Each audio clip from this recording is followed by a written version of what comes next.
Hello everyone. In today's video, I'm going to go over kind of what I consider to be the All-Star team of 1.0, just from my use case. Mind you, there are other use cases that you can see on the web and see how different characters from 1.0 stack up. This comp is completely friendly to free-to-play players, and that's not to say that everyone has got this team, but that it was absolutely entirely possible to build a team like this during 1.0. So for half of the team, it's going to be Blossom. The other half is going to be Scorch.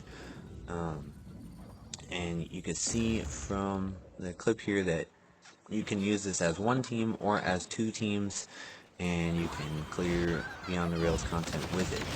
So getting into it, to start off, Nanally is going to be our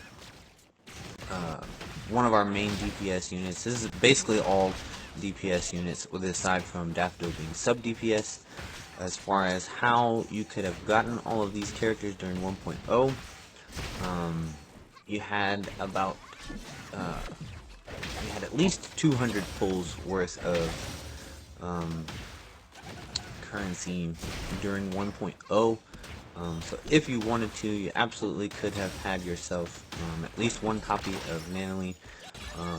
Chiz you get for free by upgrading your Tycoon level. You also get copies of her weapon. For Nanally, as a free-to-play character, if you're going to play her for free, Ora Ora is one of the best, I would say, arcs that you would use with her for free. If you did not happen to get your hands on Ready while it was available. But as you can see, if I'm not mistaken, this is the 7th floor, which is one that in the past I actually honestly had some trouble with when I was still theory crafting, working on my teams.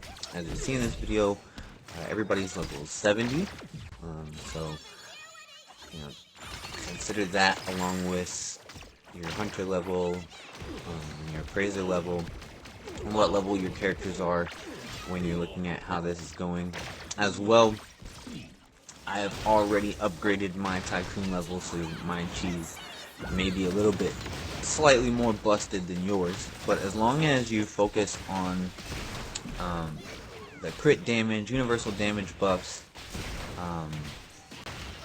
personally I like to focus on both crit chance or crit rate and crit damage, but when you're talking about characters like Nanally, for example, or even Chiz, they have a lot of kit built in that helps them when it comes to crit rate, so you mostly want to focus on crit damage and universal damage buffs, as well as like for Chiz, you may want to put some Cosmos damage buffs. But as you can see, with only the two of them, you can clear the first stop very well, and the second stop on the 7th floor we'll be working with Daffodil and Baicang. If you remember, we were given enough pulls as far as the standard banner that you could get yourself a Selector, and then we were also given another Selector, so that is how I built my team. I did end up naturally pulling one copy of Daffodil, but Fadio was my first S-rank pull on the standard banner, so I used the Selector for Daffodil and I used the Selector for Baicang. Together they can put together some very decent Scorch reactions. Daffodil is a sub DPS, but she's honestly just kind of, I show her a lot of favoritism. She's kind of like a favorite character in my opinion, so I like to have her on field a lot. But honestly, if you're going with like a pair, like a two-man team, Baicang is really the one that you want on the field more. He's got a lot of utility with Scorch. Likewise, his enhancement is very specific to Scorch. So during 1.0, being that we only had Daffodil, if you were going to use him, you know, you kind of wanted to have you kind of wanted to have him on that team with her. That's not to say that he didn't have uses elsewhere, but with Scorch being his enhancement rather than, for example, like Hexed, it didn't really make much sense to have him on more of like an anima-based team. But you could still do it though. But it's very easy to use this team as one whole team or split up into two teams, and you can easily clear the basic content. At the very least, you can clear the first 10, and you could modify this team or build out two separate teams based on this to help you with the further content in Beyond the Rails. Here I'll show you everyone's arcs and their consoles. Again, I don't have the perfect setup on everybody's consoles and modules, but crit damage, universal damage is what I tend to go for. Crit rate I tend to go for, as you can see here, which this video even is not up to date now because I actually got another copy. I actually maxed out my Tycoon, so now I have her at a 6, so she gets both of her resonance, those the passives that you get from having 3 awakenings or 6 awakenings. But yeah, you could absolutely get again, Daffodil and Baicang from the standard banner during 1.0 with the selectors. Chiz you get for free from your Tycoon leveling them up.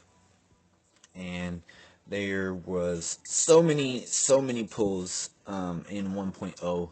And honestly, you could have Hotori here as well. Chiz I like to use as the example though because she's kind of busted. Like she's like a free-to-play nuke that the game just gives you. She's a good S-rate character. I know in a lot of games like these, when the game like gives you an S-rate character, people tend to think that that character maybe isn't all that great. But as you can see, you know, you can absolutely clear the entire content, and then you can use those teams to build out later on. My current Discord team, I actually don't use Baicang with now. I use Sakiri and Hanyul with Daffodil and Lacrimosa, but that's primarily because the team is more so focused around Lacrimosa, and so for dot damage, Sakiri is just a better choice. But you can absolutely build out different teams with this. The ETD4 team I like is really good. This is like my old Discord team, but instead of Hanyul, it has Lacrimosa, because it's I went for the theme of the ETD4 members, minus Skia because I don't use him. I don't have really a whole lot of Lakshana support. I feel like the game doesn't really have a whole lot of Lakshana support. There's not really a whole lot of support for Stain right now, but there's much more support for Discord. With these 4 on one team, you can get Scorch, you can get Hexed, you can get Blossom, depending on your rotation.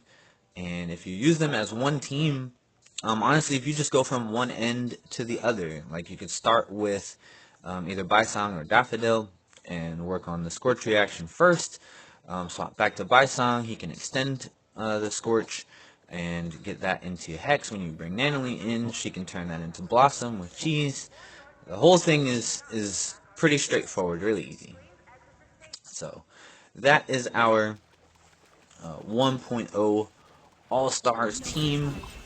Again, the rotation is very simple, and when it comes to your team building and theory crafting, the most simple way to remember it and build your teams when it comes to the Esper cycles and reactions, if it connects, it probably wrecks. Okay, so as long as you see where those different reactions are connecting on that Esper wheel, there's a good chance that the team that you're building is going to have decent enough synergy to put down some real damage and get you through some content. Even the endgame content, you can really just kind of build out the teams how you want. This is also just, again, this is just an example of a team that you can have built in 1.0. Not necessarily saying that everyone has this team, but that, you know, it is free to play friendly in that you did not have to spend any money to build a team like this or a team similar to this. And it is viable in endgame content, as you saw.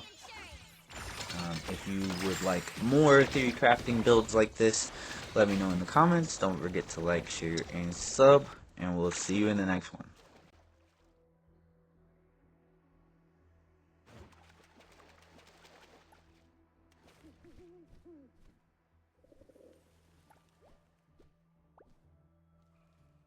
Leave it to me.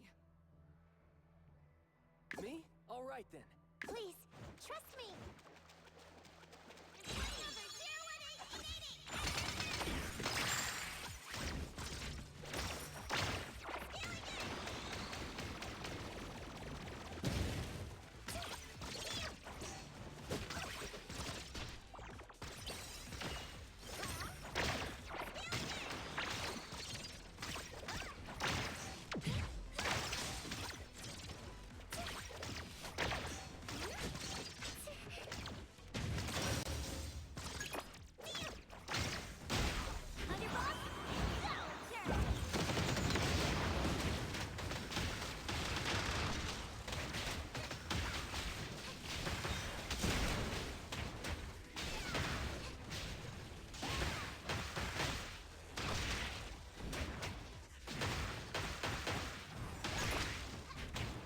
Friendly fire.